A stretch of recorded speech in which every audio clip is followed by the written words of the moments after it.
8 नवंबर 1962 लद्दाख की बर्फ से ढकी चुशुल घाटी, तापमान शून्य से नीचे, चारों ओर मौत सी खामोशी, और उस खामोशी को तोड़ने वाले थे हमारे वीर जवान रेजांगला। एक ऐसा नाम जो भारतीय सेना के इतिहास में अमर है, जहां 13 कुमाऊं बटालियन के सिर्फ 120 रणबांकुरों ने चीन की 1300 सैनिकों की फौज से टक्कर ली। गोली दर गोली, सांस दर सांस, ये जंग सिर्फ जमीन के लिए नहीं थी, ये थी भारत की आन बान और शान के लिए। हर गोली के साथ गूंजता था एक नाम, भारत माता की जय। हर सैनिक की आंखों में बस एक सपना था, विजय या वीर गति।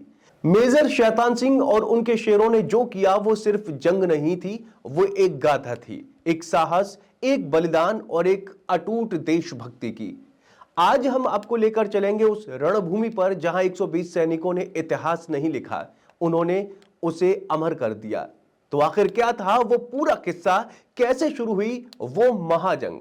किस्सा नंबर 1 में आज बात होगी रेजांगला के उस भीषण युद्ध की, जिसने इतिहास के पन्नों में अपने आप को दर्ज कर लिया। लेकिन उससे पहले इस कहानी को शुरू करें, निवेदन है कि आपको अगर मेरे द्वारा कही गई जानकारी या दी गई जानकारी पसंद आए तो चैनल को जरूर सब्सक्राइब करें, क्योंकि आपका एक सब्सक्राइब और एक लाइक मेरा हौसला बढ़ाएगा।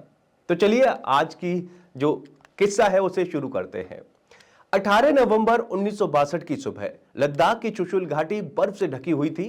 माहौल में एक खामोशी थी, लेकिन यह खामोशी ज्यादा देर तक नहीं रह सकी। लगभग 3:30 बजे सुबह घाटी का शांत माहौल गोलीबारी और गोलाबारी से गूंज उठा। बड़ी मात्रा में गोला बारूद और तोप के साथ चीन की पीपल्स लिबरेशन आर्मी यानी पीएलए के करीब 5 से 6 हजार जवानों ने लद्दाख पर हमला कर दिया। मेजर शैतान सिंह के नेतृत्व वाली 13 कुमाऊं की एक टुकड़ी चुशुल घाटी की हिफाजत पर तैनात थी। भारतीय सैन्य टुकड़ियों में मात्र 120 जवान थे, जबकि दूसरी तरफ दुश्मन की विशाल फौज ऊपर से बीच में एक चोटी दीवार की तरह खड़ी थी, जिसकी वजह से हमारे सैनिकों की मदद के लिए भारतीय सेना की ओर से तोप और गोले भी नहीं भेजे जा सकते थे। अब 120 जवानों को अपने दम पर चीन की विशाल फौज और हथियारों का सामना करना था। हमारे सैनिक कम थे और उनके पास साजो सामान की कमी थी, लेकिन उनका हौसला बुलंद था। 13 कुमाऊं के वीर सैनिकों ने जो संभव हो सका उतना ही सही जवाबी कार्रवाई शुरू कर दी। भारत की सैन्य टुकड़ियों का नेतृत्व मेजर शैतान सिंह कर रहे थे, जिनको बाद में परमवीर चक्र यानी पीवीसी से सम्मानित किया गया। वो जान रहे थे कि युद्ध में उनकी हार तय है, लेकिन इसके बावजूद बेमिसाल बहादुरी का प्रदर्शन कर रहे थे। उन्होंने दुश्मन की फौज के सामने हथियार डालने से मना कर दिया और असाधारण बहादुरी का परिचय दिया।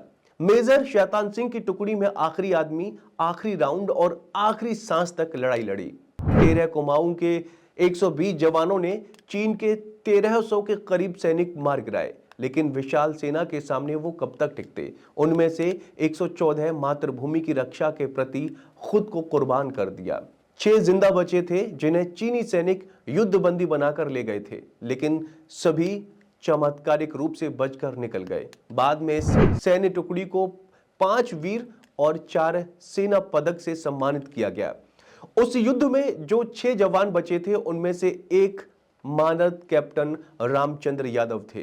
वो 19 नवंबर को कमान मुख्यालय पहुंचे और 22 नवंबर को उनको जम्मू स्थित एक आर्मी हॉस्पिटल में ले जाया गया। उन्होंने युद्ध की पूरी कहानी बताई। यादव का मानना है कि वो जिंदा इसलिए बचे ताकि पूरे देश को 120 जवानों की वीर गाथा सुनाए। उनके मुताबिक शुरू में चीन की ओर से काफी उग्र हमला किया गया। 2 बार पीछे धकेले जाने के बाद उनका हमला जारी रहा। जल्द ही भारतीय सैनिकों का गोला बारूद खत्म हो गया और उन्होंने नंगे हाथों से लड़ने का फैसला किया। यादव ने नायक राम सिंह के एक सैनिक की कहानी बताई जो रेसलर थे। उन्होंने अकेले दुश्मन के कई सैनिक मार गिराए, जब तक कि दुश्मन की ओर से उनके सिर में गोली नहीं मार दी गई। 13 कुमाऊं के 120 जवान दक्षिण हरियाणा के अहिरवाल क्षेत्र यानी गुड़गांव, रेवाड़ी, नरनौल और महेंद्रगढ़ जिलों के थे। रेवाड़ी और गुड़गांव में रेजांगला के वीरों की याद में स्मारक बनाए गए हैं। रेवाड़ी में हर साल रेजांगला शौर्य दिवस धूमधाम से मनाया जाता है और वीर सैनिकों को श्रद्धांजलि दी जाती है। रेजांगला जम्मू कश्मीर राज्य के लद्दाख क्षेत्र में चुशुल घाटी में एक पहाड़ी दर्ज है। 1962 के युद्ध में 13 कुमाऊं दस्ते का ये अंतिम मोर्चा था, इसलिए इसे रेजांगला युद्ध के नाम से जाना जाता है। तो दोस्तों, उम्मीद है जानकारी पसंद आई होगी। वीडियो कैसी लगी कमेंट करके जरूर बताएं। और हां, अगर आप YouTube पर देख रहे हैं तो चैनल को जरूर सब्सक्राइब करें और Facebook पर देख रहे हैं तो फॉलो को जरूर करें।